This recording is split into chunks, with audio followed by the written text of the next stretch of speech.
আজকের ক্লাসে সবাইকে স্বাগতম। আজকে আমরা শুরু করতেছি চেঞ্জিং সেন্টেন্সের কিভাবে অ্যাসার্টিভ সেন্টেন্স থেকে এক্সক্লেমেটরি সেন্টেন্সে রূপান্তরিত করা যায়। তা খুবই সহজ। আজকের ক্লাসে আমরা তা সম্পূর্ণ শেষ করব, যাতে সবাই চেঞ্জিং সেন্টেন্স অ্যাসার্টিভ থেকে এক্সক্লেমেটরি আসলে আমরা পূর্ণ মার্ক পাই। তো চলেন শুরু করা যাক আজকের ক্লাস। প্রথমে আমরা দেখতেছি যে বেরি, কোনো একটি সেন্টেন্সে যদি বেরি থাকে, এই সেন্টেন্সটাকে আমরা এক্সক্লেমেটরি সেন্টেন্সে রূপান্তরিত করতে হলে আমরা বেরি পরিবর্তে প্রথমে হাউ লিখব। এখানে একটা দেখতেছি আমরা sentence, the place is very beautiful. আমরা যদি এই সেন্টেন্সটাকে এক্সক্লেমেটরি সেন্টেন্সে রূপান্তরিত করি, প্রথমে এই বেরির পরিবর্তে আমরা শুরুতে হাউ লিখতে হবে, হাউ, তারপরে বেরির পরের অংশ, বেরির পরের অংশ লিখার পর তারপর প্রথম অংশ লিখব। সো যেহেতু বেরির পরে বিউটিফুল আছে, বিউটিফুল, তারপর প্রথম অংশ বলতে সাবজেক্ট এবং ভার্ব লিখব। দ্য প্লেস ইজ, এবং সর্বশেষে আশ্চর্যবোধক চিহ্ন দিতে হবে, কারণ এক্সক্লেমেটরি সেন্টেন্সের শেষে আশ্চর্যবোধক চিহ্ন বসে। তো আমরা বুঝতে পারলাম যে যদি অ্যাসার্টিভ সেন্টেন্সে বেরি থাকে, তাকে আমরা এক্সক্লেমেটরি সেন্টেন্সে রূপান্তরিত করতে হলে প্রথমে বেরির পরিবর্তে আমরা হাউ লিখব এবং বেরির পর অংশ লিখবো, বেরির পর অংশ লেখার পর এবং বেরির পূর্বে যে অংশটা অংশ লিখবো, অংশ লেখার পর এবং সর্বশেষে আমরা আশ্চর্যবোধক একটি চিহ্ন দেব। এবং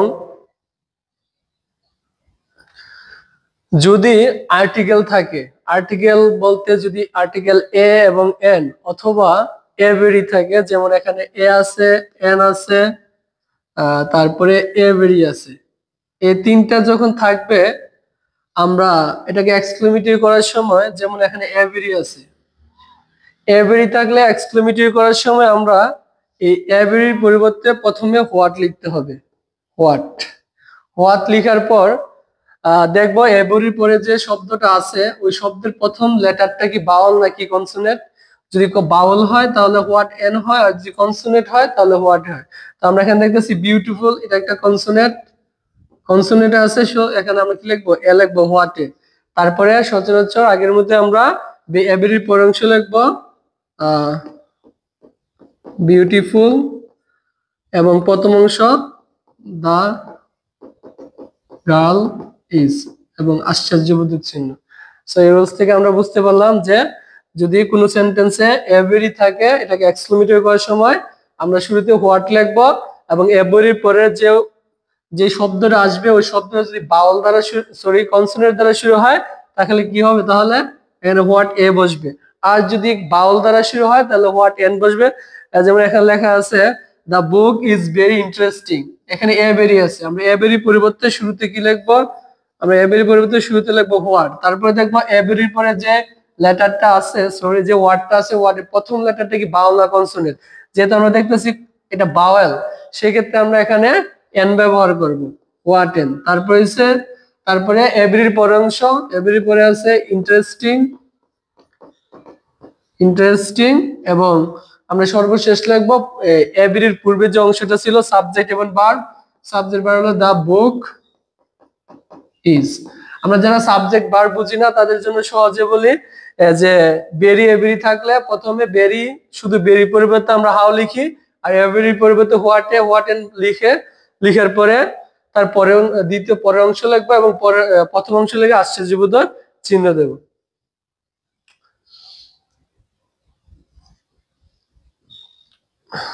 এতক্ষণ আমরা শিখলাম যে কিভাবে বেরি এবং এভরি থাকলে হাউ এবং হোয়াটে হয়। আর এখন আমরা দেখতেছি এই যে সেন্টেন্স, এই সেন্টেন্সে the Padma is a big river, এই সেন্টেন্সে বেরিও নাই এবেরিও নাই। যেহেতু বেরি এবেরি নাই, কিন্তু আমরা এখানে আর্টিকেল দেখতেছি কি এ আছে, ঠিক আছে। যদি এ থাকে, আর্টিকেল এ থাকে, আমরা শুধু এ থাকলে হোয়াট এ লিখবো এবং শুধু এন থাকলে, যদি এন থাকে তাহলে হোয়াট এন লিখবো, ঠিক। যেমন এখানে লেখা আছে the Padma is big river, এটাকে আমরা এক্সক্লেমেটরি রূপান্তরিত করতে হলে প্রথমে এ যেহেতু আছে আমরা হোয়াট লিখবো, হোয়াট। আর এখানে এ যেহেতু আছে আমরা এই লিখবো what a big river, what a big river এবং তারপরে প্রথম অংশ হচ্ছে the Padma of the is এবং শেষে আশ্চর্যবোধক। একইভাবে আরেকটি সেন্টেন্স আছে আমরা দেখতেছি, he is an extraordinary boy. এখানে শুধু এন আছে, ভেরি নাই, এভারি নাই, শুধু এন আছে। যদি শুধু এন থাকে আমরা উপরের সেন্টেন্সটার মতো করে আমরা লিখবো কি, হি, সরি, প্রথমে লিখবো হোয়াট, যেহেতু এখানে এন আছে আমরা এখানে কি লিখবো, এন, হোয়াট এন লিখে, what N extraordinary boy he is, এটা লিখবো। তো আমরা এখানে বুঝতে পারলাম যে কোন সেন্টেন্সে অ্যাসাইটিভ থেকে এক্সক্লেমেটরি করার সময় যদি সাব সেন্টেন্সে ভেরি না থাকে অথবা এভেরি না থাকে, শুধু আর্টিকেল এ এবং এন থাকে, তাহলে এটাকে এক্সক্লেমেটরি করার সময় আমরা শুধু এ থাকলে হোয়াট এ লিখবো এবং শুধু এন থাকলে হোয়াট এন লিখবো। তারপর যে নিয়মটা, এই নিয়মটা অত্যন্ত সহজ, অনেক পরীক্ষা আসে। তা হলো উইশ যুক্ত কিছু শব্দ। যদি আমরা কোনো সেন্টেন্সে উইশ যুক্ত সাবজেক্টের পরে উইশ দেখি, ওইটাকে এক্সক্লেমেটরি করার সময় আমরা এই উইশের পরিবর্তে ইফ লিখবো। এখানে কি লেখা আছে, I wish I were king, অবাস্তব কল্পনা। অবাস্তব কল্পনার ক্ষেত্রে যখন উইশ যুক্ত কোনো শব্দ থাকবে, এটাকে আমরা এক্সক্লেমেটরি সেন্টেন্সে রূপান্তরিত করার সময় এই আই উইশ কেটে দিয়ে এটাকে এক্সক্লেমেটরি করার সময় লিখবো শুধু if, if I were king. এবং সর্বশেষ একটি আশ্চর্যবোধক চিহ্ন। আরেকটি নিয়ম আমরা সবাই মাথায় রাখবো, তাহলে কখনো যদি সিঙ্গুলার সাবজেক্টের সাথে ওয়ার বসে, তখন এটা আমরা ভাবতে হবে এটা আনরিয়াল কন্ডিশন বা অবাস্তব কল্পনা। ঠিক আছে, এখন যে নিয়মটা তা হলো, এটা আরো সহজ একটি নিয়ম, সবাই পারবে, যে it is a matter of joy that. It is a matter of joy that যদি থাকে, আমরা it is a matter of joy that এর পরিবর্তে আমরা হুররা ব্যবহার করব। কারণ হুররা হলো একটা আনন্দসূচক একটা শব্দ বা ওয়ার্ড। যদি কোনো অ্যাসার্টিভ সেন্টেন্সে it is a matter of joy that থাকে, আমরা হুররা ব্যবহার করব। যেমন এখানে লেখা আছে, it is a matter of joy that we have won the game. এটা একটা অ্যাসার্টিভ সেন্টেন্স। এই সেন্টেন্সটিকে এক্সক্লেমেটরি করার সময় আমরা প্রথমে it is a matter of joy that, matter of joy that কেটে দিয়ে তার পরিবর্তে শুধু হুররা লিখবো, হুররা। এবং হুররার পরে আশ্চর্যবোধক চিহ্ন দিতে হবে। তারপর বাকি অংশ উই, আমরা বাকি অংশ লিখতে হবে we have won the game. এবং তারপরে যদি আরেকটা হয় যে it is a matter of sorrow that, এটা হলো দুঃখ বুঝাইতে, দুঃখ, কষ্ট, এই ধরনের কোনো এক্সপ্রেশন প্রকাশ করার ক্ষেত্রে আমরা it is a matter of sorrow that ব্যবহার করি। আর এক্সক্লেমেটরি করার সময় যখন আমরা it is a matter of sorrow that থাকে, তার পরিবর্তে আমরা কি লিখবো, এলাস ব্যবহার করবো, এলাস।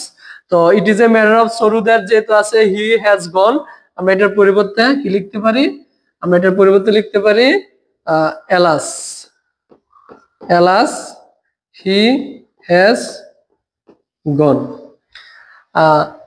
তাছাড়া আরেকটি আছে যে আমরা যদি এমন হয় কোন sentence, it is a matter of shame that,